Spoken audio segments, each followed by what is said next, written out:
औज़ुबिल्लाहि बिस्मिल्लाहिर्रहमानिर्रहीम रब्बिश्रह ली सदरी व यस्सिर ली अमरी वहलुल उक़दतम मिन लिसानी यफ़क़हू क़ौली रब्बी यस्सिर वला तुअस्सिर वतम्मिम बिल खैर। अच्छा जी, लास्ट वीक हमने जो चीज़ें पढ़ी थी उनका एक क्विक रिकैप। सबसे पहले जो हमने पढ़ा था वो हमने पढ़ा था हरूफुल हिजा। हरूफुल हिजा बेसिकली हरूफ तहज्जी होते हैं, उर्दू में हम उनके हरूफ तहज्जी कहते हैं और अरबी में इनको हरूफुल हिजा कहते हैं। जब हम कुरान पाक खोलते हैं तो हमें कुरान पाक में हरूफ नज़र आते हैं और उनके ऊपर हरकत होती हैं। तो ये दो चीज़ें हमें सबसे पहले कुरान पाक में नज़र आती हैं। और ये हरूफुल हिजा कितने हैं? ये 28 या 29 हैं। ठीक है। और 28 तब हैं अब अगर आप इस अलिफ को और हमजा को एक ही कंसिडर करें तो ये 28 हैं, और अगर आप इनको दो अलग हरूफ कंसिडर करें तो ये 29 हैं। अब अलिफ और हमजा को कुछ लोग एक कंसिडर करते हैं और कुछ दो कंसिडर करते हैं। इसमें एक छोटा सा फर्क है, और वो फर्क क्या है? जैसे आपके पास एक लफ्ज है इंसानुन, तो इसमें दो जगह अलिफ आया है, एक शुरू में और एक दरमियान में। ठीक है। जो शुरू में अलिफ आया है उसके ऊपर एक हरकत है, यानी कि जेर है उसके ऊपर। ठीक है। और जो दरमियान में अलिफ है उसके ऊपर कोई हरकत नहीं है। तो जो ऐसा अलिफ जिसके ऊपर कोई हरकत हो, मीन जेर जबर पेश या कोई और जसम सुकून तशदीद वगैरह हो, उसको हम हमजा कहते हैं। और जिस अलिफ के ऊपर कोई हरकत ना हो उसको हम अलिफ कहते हैं। ठीक है। तो ये छोटा सा फर्क है। साउंड दोनों में एक जैसी ही जनरेट होती है। अगर हम हमजा जबर आग पढ़ते हैं तो अलिफ जबर भी आ ही होता है, इसलिए फिर कुछ लोग इसको एक कंसिडर करते हैं और कुछ दो कंसिडर करते हैं। आगे चलते हैं। दूसरी चीज हमने तीसरी चीज जो हमने देखी थी वो ये थी कि जब ये हरूफ और हरकत मिलते हैं तो हमारे पास अल्फाज वजूद में आते हैं। अल्फाज जमा है लफ्ज की, और लफ्ज का मतलब होता है फेंकना। ठीक है। लफ्ज का क्या मतलब होता है? फेंकना। यानी जो कुछ भी हमारा मुंह बाहर फेंक रहा होता है वो सब अल्फाज होते हैं। अब वो अल्फाज या तो बामानी होते हैं या फिर वो बेमाना होते हैं। अब अगर तो कोई बामाना लफ्ज है तो उसको हम कहते हैं कलिमा, और बेमाना लफ्ज को हम कहते हैं मुहमिल। लेकिन चूंकि कुरान पाक में कोई भी बेमाना लफ्ज नहीं है तो इसलिए हम मुहमिल को तो नहीं पढ़ेंगे। ठीक है। हम किसको पढ़ेंगे? हम कलिमा को पढ़ेंगे। ठीक है।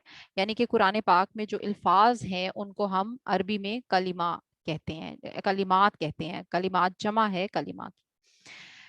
तो आगे कलिमा की अकसाम हम देखेंगे कि कलिमा जितने भी हरूफ कलिमात हैं कुरान पाक में, इन सबको तीन कैटेगरीज में डिवाइड किया गया है। तीन मेजर आप समझ लें कि ग्रुप्स हैं जिनमें इन अल्फाज को, इन कलिमात को डिवाइड किया गया। और वो तीन ग्रुप्स कौन कौन से? इस्म, फेल और हर्फ।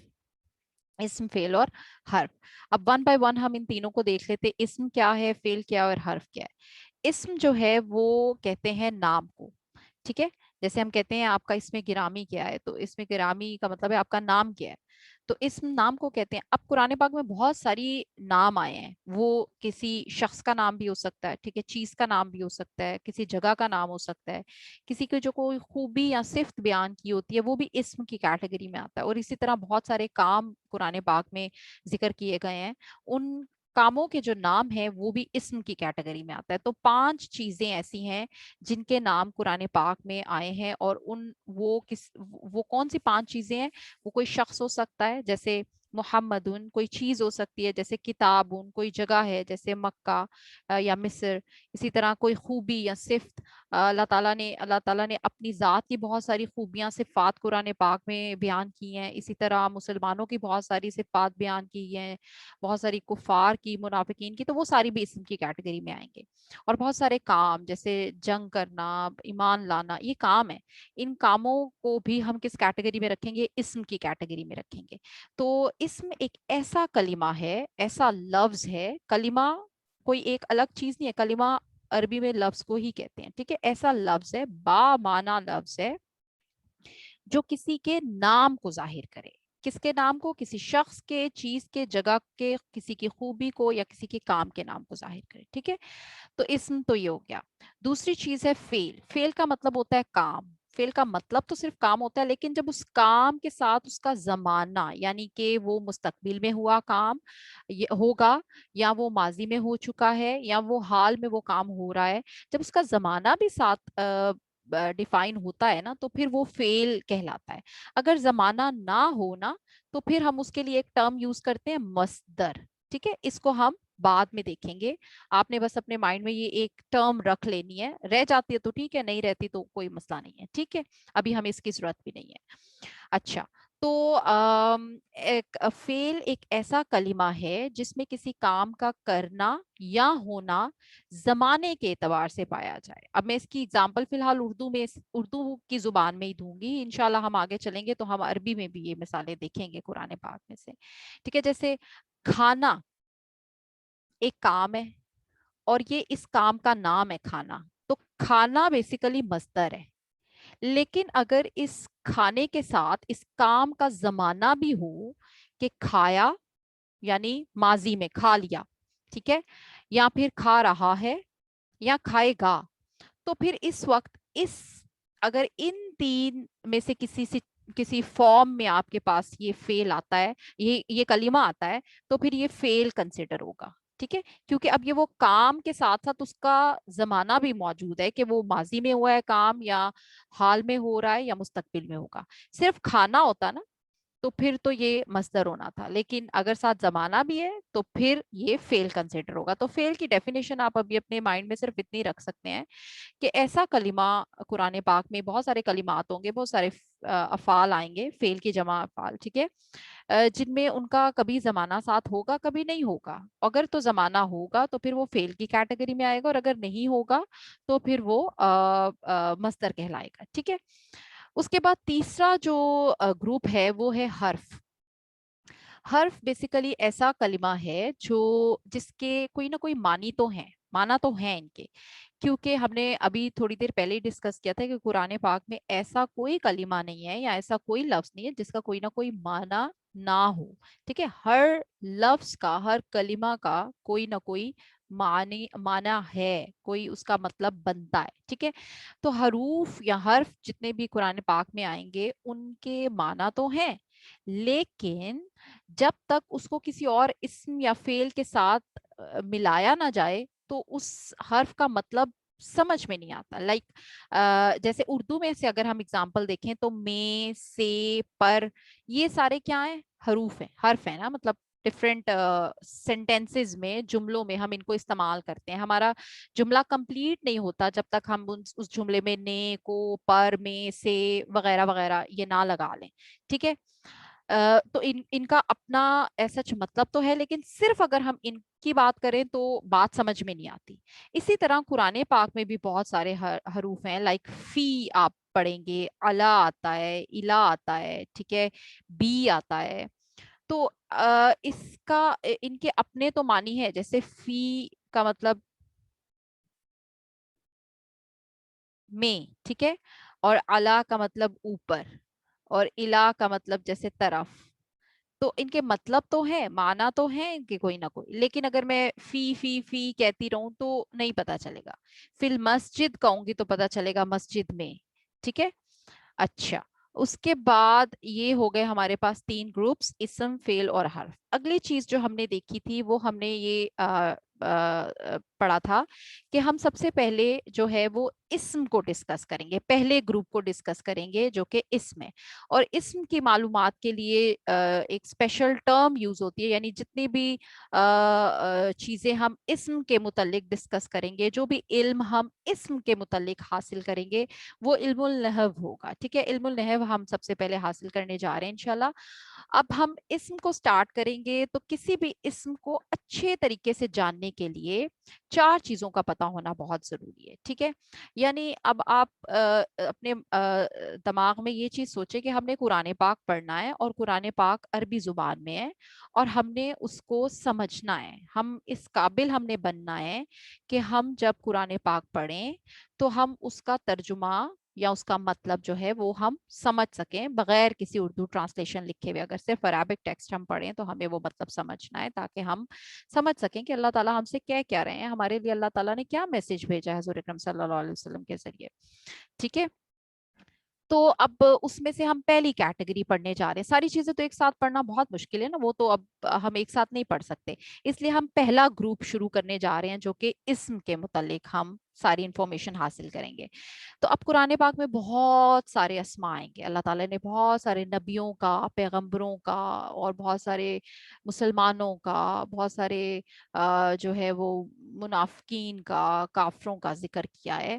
تو وہ سارے کون ہے؟ اشخاص ہیں, شخص ہے نا کوئی نہ کوئی, تو وہ بھی اسم ہے. ٹھیک ہے, اسی طرح بہت ساری جگہوں کا نام بھی آیا ہے قرآن پاک میں, بہت ساری چیزوں کا نام بھی اللہ تعالیٰ نے لیا ہے, پتھروں کا نام لیا ہے. ٹھیک ہے, اور اللہ تعالیٰ نے جنت, جہنم, چاند, سورج, آسمان, زمین, بہت ساری چیزوں کا ذکر کیا ہے.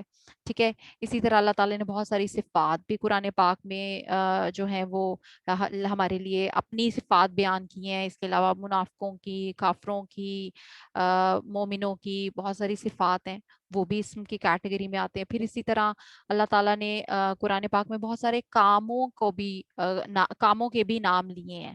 ٹھیک ہے, نماز پڑھنا ایک کام ہے, ایمان لانا ایک کام ہے, جنگ کرنا ایک کام ہے, قتل کرنا ایک کام ہے. تو یہ ساری باتیں کہیں نہ کہیں قرآن پاک میں نا, مسلمان ایمان لے کر آئے, اسی طرح کفار نے مسلمانوں کو قتل کیا یا شہید کیا, اور مسلمانوں نے کفار کو قتل کیا, اس طرح کے واقعات آئے ہیں. ٹھیک ہے,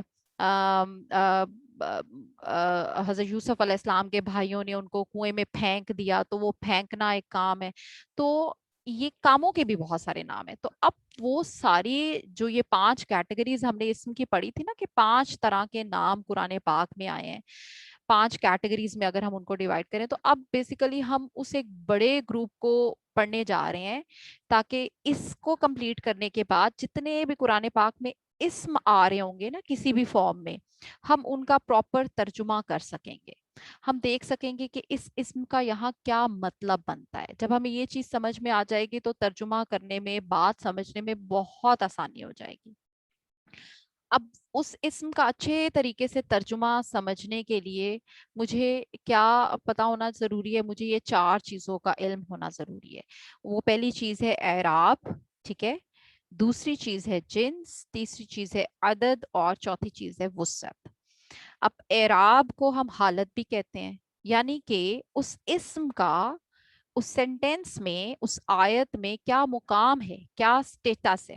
ٹھیک ہے, جیسے کہ میں نے آپ کو ایک ایگزامپل دی تھی, زید نے محمود کی مدد کی. ٹھیک ہے, تو یہاں پہ زید جو ہے نا وہ کام کر رہا ہے, فاعل ہے. ٹھیک ہے, محمود جو ہے نا وہ مفعول ہے, اس کے اوپر کام ہو رہا ہے. تو یہ 2 سٹیٹس میں اسم آ سکتا ہے. اسم ہمارے پاس ایک زید ہے اور ایک محمود ہے. ٹھیک ہے, تو ان دونوں اسما کے جو سٹیٹس ہے, جو مقام ہے, جو حالتیں ہیں, وہ ڈیفرنٹ ہیں. ایک کام کر رہا ہے اور ایک کے ساتھ کام ہو رہا ہے. تو اسی طرح ایک تیسرا سٹیٹس بھی ہوتا ہے. جیسے اگر میں کہوں احمد کی کتاب, تو یہاں پہ احمد نہ تو کام کر رہا ہے, اس کا مطلب ہے وہ فاعل تو نہیں ہے. ٹھیک ہے, وہ فاعل نہیں ہے. نہ ہی احمد کے ساتھ کوئی کام کر رہا ہے, مطلب نہ اس کو کوئی مار رہا ہے, نہ اس کی کوئی مدد کر رہا ہے, کچھ ایسی بھی بات نہیں ہو رہی ہے. تو اس کا مطلب ہے کہ احمد اس وقت مفعول بھی نہیں ہے. لیکن احمد کیا ہے؟ احمد کون سی حالت میں؟ احمد یہاں پہ اضافی حالت میں ہے. کیسے پتا چلا؟ کیونکہ احمد کا تعلق کسی اور اسم کے ساتھ ہے, احمد کی کتاب. تو یہاں پہ احمد فاعلی حالت میں بھی نہیں ہے, مفعولی حالت میں بھی نہیں ہے, اضافی حالت میں بھی ہے, اضافی حالت میں ہے.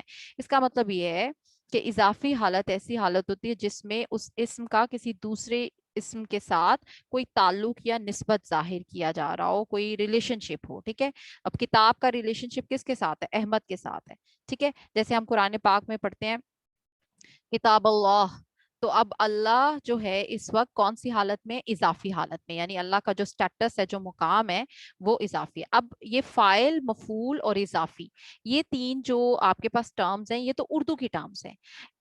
عربک میں ان کے لیے جو ٹرمز یوز ہوتی ہیں, وہ آپ کے پاس جو 3 ٹرمز یوز ہوتی ہیں, جو فاعل ہے اس کے لیے ہم یوز کرتے ہیں حالت رفع. ٹھیک ہے, اور جو مفعول ہے اس کے لیے ہم یوز کرتے ہیں حالت نصب. वैसे ये वर्ड नस्ब होता है, लेकिन हम जल्दी में या जब अपनी बोल रहे होते हैं तो हम इसे नस्ब कह देते हैं। तो वैसे कहना नस्ब चाहिए, लेकिन नस्ब भी कह सकते हैं, ठीक है। उसके बाद है हमारे पास इजाफी हालत को कहते हैं हालत जर। तो ये 3 स्टेटस या 3 मुकाम हैं किसी भी इस्म के, इसके अलावा चौथा कोई नहीं है। उसके बाद मुझे उस इस्म का जिन्स पता होना, जेंडर पता होना बहुत जरूरी है, फिर ही मैं उसका प्रॉपर तर्जुमा कर सकूंगी, ठीक है।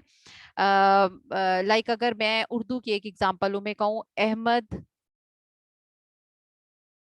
ने किताब पढ़ा, तो अहमद ने किताब पढ़ा तो एक रॉन्ग सेंटेंस है। क्यों रॉन्ग सेंटेंस है? क्योंकि हमें पता है कि उर्दू में जो किताब है वो क्या है, मुअन्नस है, ठीक है। तो यहाँ पे आना चाहिए था पढ़ी। तो मुझे तो उर्दू आती है, आपको भी आती है, तो इसलिए हमें फौरन पता चल गया कि इसमें क्या गलती है। लेकिन अरबी हमारी लैंग्वेज नहीं है, अरबी में हमें खुद पता करना पड़ेगा कि ये जो इसम है यहाँ पे, क्या ये मुअन्नस है या मुज़क्कर है। उसके बाद फिर उसके बाद जो फेल होगा, जो काम होगा, हम उसको मुज़क्कर या मुअन्नस के हिसाब से तर्जुमा कर सकेंगे, ठीक है।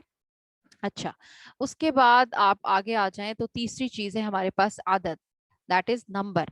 यानी कि कुरान पाक में बहुत सारे चीजों का और पैगंबरों का और बहुत सारी बातें हुई है ना। अब कहीं पे अगर हम सिंपल एक एग्जांपल ले लें, अगर मैं कहीं एक मुसलमान की बात हुई है तो हम उसको कहेंगे मुस्लिमुन, ठीक है। और अगर बहुत सारे मुसलमानों की बात हुई है तो हम वहां पे आ रहा होगा मुस्लिमूना, ठीक है। अभी तो मैंने आपको बता दिया कि ये मुस्लिमून जो है ना, ये इसका मतलब होगा एक मुसलमान, और मुस्लिमून का मतलब होगा बहुत सारे मुसलमान। लेकिन अब इस तरह तो हमें याद करना पड़ेगा। हम कोई ऐसी चीज देखेंगे, कोई ऐसी कायदा पढ़ेंगे कि जिससे हमें पता चल जाए कि वहां पे उस आयत में हमने इसका तर्जुमा एज अ वाहिद करना है या एज अ जमा करना है। उसके हिसाब से फिर हम उसको डील करेंगे और बाकी जो आयत है उसके कॉन्टेक्स्ट में रख के उसका तर्जुमा कर सकेंगे। तो मुझे उसके नंबर का पता होना भी बहुत जरूरी है, ठीक है। अच्छा, उसके बाद एक चीज इंपॉर्टेंट यहाँ पे कि उर्दू में तो सिर्फ वाहिद और जमा होते हैं, लेकिन हमने डिस्कस किया था कि कुरान पाक में एक और भी सीगा होता है। दो के सीगे के लिए एक अलग वर्ड यूज होता है जिसको हम तस्निया या मुसन्ना कहते हैं, ठीक है। ये दो वर्ड्स यूज होते हैं, तस्निया या मुसन्ना। वैसे प्रॉपर जो वर्ड है टू के लिए यूज होता है वो मुसन्ना होता है, ठीक है। लेकिन तस्निया क्यों कहते हैं इसको? तस्निया भी कह सकते हैं। तस्निया बेसिकली क्या है, वो अमल है जिसके थ्रू हम वाहिद को तस्निया में, मुसन्ना में कन्वर्ट करते हैं, ठीक है। खैर ये इतनी कोई इंपॉर्टेंट इंफॉर्मेशन नहीं है, आप हमने इसकी तो डिटेल में जाना नहीं है, ये हमारा मकसद नहीं है कि हम इन टर्म्स को सीखें। हमारा मकसद ये है कि हमें वाहिद, मुसन्ना और जमा का पता होना चाहिए, ठीक है। और चौथी चीज वो ये कि वुसत। वुसत मींस कैपेसिटी, यानी कि अब जैसे बहुत सारे अगर तालिब इल्म बैठे हुए हैं, ठीक है, बहुत सारे लोग ये लेक्चर सुन रहे हैं, तो वो सारे कौन है? स्टूडेंट्स हैं, बहुत सारे स्टूडेंट्स हैं, ठीक है, तालिब इल्म है। लेकिन अगर उनमें से कोई एक अली है या कोई एक आयशा है, तो फिर उसकी जो लाइक 10 स्टूडेंट्स बैठे हुए हैं, तो 10 के 10 क्या है? तालिब इल्म है, ठीक है। उस वो नाकिरा है सारे के सारे, उसकी कैपेसिटी बहुत ज्यादा है। लेकिन उसमें से अगर मैं सिर्फ कहूं कि एक आयशा स्टूडेंट खड़ी होके इस सवाल का जवाब दें, ठीक है, तो फिर वो जो आयशा होगी ना वो मारिफा बन जाएगी, यानी उन 10 में से खास किसी एक को पॉइंट आउट किया जा रहा है। तो आयशा की जो कैपेसिटी होगी, जो वुसत होगी ना, वो बहुत कम होगी, ठीक है। तो मारफा खास चीज को कहते हैं जो कम होती है, ठीक है, स्पेसिफिक होती है।